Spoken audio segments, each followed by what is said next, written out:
7-year-old Emma sat alone by the window, clutching her mother's last gift as rain whispered softly against the glass. Her world had just shattered, and what came next would change everything. Before we begin, drop your city in the comments. I'd love to know where you're watching from. Rain tapped softly against the window as Emma curled on her small Portland windowsill, clutching a worn stuffed bunny, her mother's last birthday gift. Outside, gray autumn clouds matched the tears ready to fall. The house felt empty and cold. Her mother's laughter was gone, replaced by silence that echoed everywhere, in the kitchen, the living room, and even Emma's own bed, once warmed by her mother's gentle hugs. Now all Emma had was a crumpled letter resting on the floor beside her, her mother's final words. With trembling fingers, Emma unfolded the fragile paper. "My dearest Emma," it began, the familiar looping handwriting spilling across the page like a tender embrace. "You are my brave little girl. Though I may not be with you, know I am always in your heart, cheering you on. When days grow dark and lonely, remember the strength inside you that can light the way. No matter what, I love you. Forever and always." Her mother's long battle with cancer had ended after a year of hospital stays and whispered hopes. Emma had stayed by her side, holding on to fragile promises. The hardest pain wasn't the loss, it was watching her father, John, fade away. One rainy evening, Emma lay awake and overheard voices downstairs. Her father's deep voice mingled with a softer, unfamiliar one. "She's a good girl, John," the woman said gently. "She'll understand. You have to think about the future." Emma's heart clenched. Who was this woman? Why was she in our home? Why did her voice feel like a shadow in her mother's place? Days passed.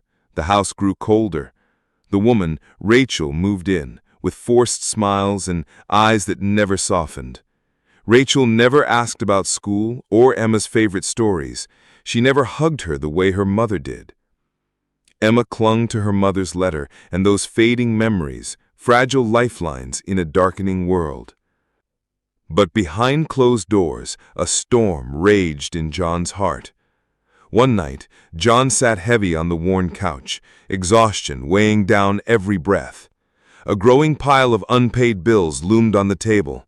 Rent overdue, hospital costs, debt stacking like silent threats.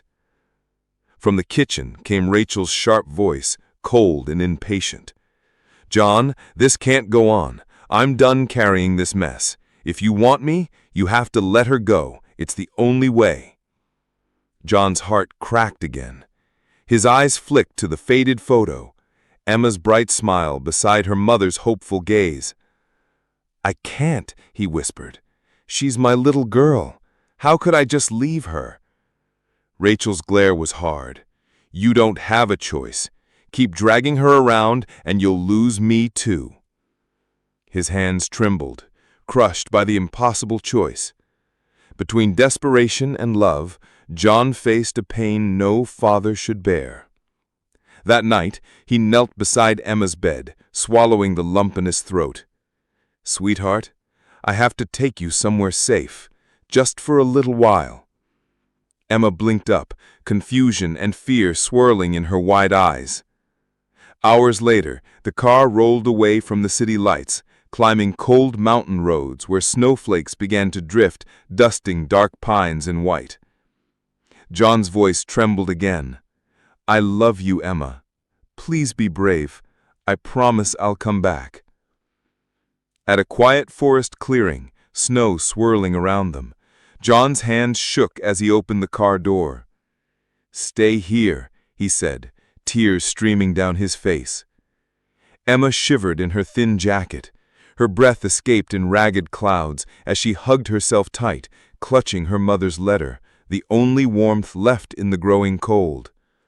John watched a moment, guilt heavy as stone on his shoulders, before turning away, leaving her alone in the swirling snow. The forest answered only with the mournful howl of wind and creaking branches. Hours slipped by. Emma sank to the frozen ground, knees drawn close, tears falling freely as loneliness wrapped around her like a cold shroud. Then, through the stillness, came a soft, low growl. Her heart leapt. From the shadows stepped a large golden retriever, fur thick but matted and dirtied, eyes deep, amber, and gentle. Emma froze.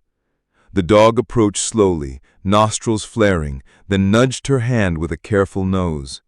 Emma gasped, then reached out, trembling fingers stroking his fur. The dog rested his head gently on Emma's wrap, amber eyes steady and kind. Suddenly, the crunch of footsteps pressed softly through snow and dry leaves. The dog lifted his head, ears perked, nostrils flaring. Moments later, an old man appeared through the trees. "Max! What is it, boy?" the man called, voice rough but soothing. Max barked once, then turned back to Emma, nudging her gently as if to say, "Come on, this is someone who can help." The old man's eyes widened as he saw the small, shivering girl clutching a crumpled letter. His heart tightened. "Oh, sweetheart," he said, kneeling carefully. Wrapping his coat around her trembling shoulders, he lifted her into his arms with surprising strength. Emma buried her face in the warmth, tears soaking the fabric. "My name's Henry," he said softly. "I won't let anything happen to you." Henry's cabin wasn't far, a humble wooden house nestled among towering firs dusted with fresh snow. Henry wrapped her in a heavy wool blanket, the warmth soothing the chill that clung like a second skin. Max settled by the hearth, curling protectively at her feet, eyes never looking at her. "Want some hot cocoa?" Henry asked, a kind smile softening his lined face. Emma nodded quietly, clutching her mother's letter like a lifeline. Close to the fire, warmth returned to her frozen fingers as she sipped the sweet drink. For the first time in days, she felt safe. In the days that followed, the cabin became a sanctuary.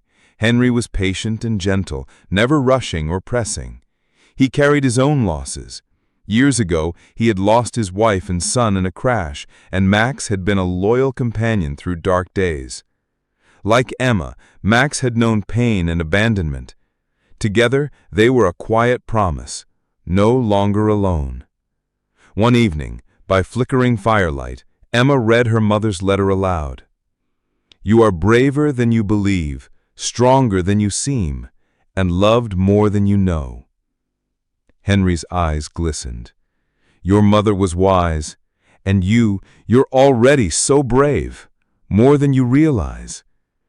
Emma smiled faintly, feeling fragile hope take root.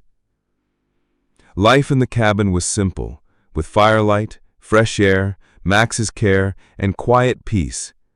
One afternoon, watching a golden sunset, Emma traced the letter's words. "I wish Dad could see this," she whispered. Back in Portland, John was consumed by guilt. Each night he lay awake haunted by the image of Emma, shivering in snow, clutching her mother's letter. The ache never eased. Meanwhile, in the quiet cabin nestled in the woods, Emma, Henry, and Max built a new family, born not just of blood, but shared pain, kindness, and hope. Henry never pressured Emma to talk about the past. He offered patience and presence, knowing healing could not be rushed. One stormy night, Emma woke from a nightmare. Henry sat beside her, holding Max's collar. "Sometimes," Henry whispered, "the storm outside is nothing compared to the one inside, but you're stronger than you think." Emma leaned into him, feeling steady warmth beside her trembling heart. Months passed, seasons shifted, Emma grew stronger. Max stayed her loyal guardian, always near, a reminder she was not alone. Henry helped Emma apply to school in the nearby town, promising her a safe home, a promise he intended to keep. One evening, watching the sunset on the porch, Emma said softly, "Thank you for saving me." Henry smiled, eyes misty. "No, Emma, you saved me." News of Emma's rescue spread. John heard the news, his heart breaking again. With a heavy soul, he reached out to Henry, hoping to see his daughter, to make amends. But Emma had changed, and so had John. In the quiet cabin among the towering trees, warmed by the gentle sounds of nature and the love of two unlikely guardians, Emma found something precious: hope. Though her journey had been marked by loss and loneliness, it led her to a new beginning.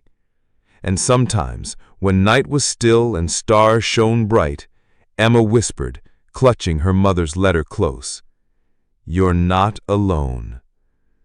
If Emma's story moved you, please like and subscribe for more powerful stories.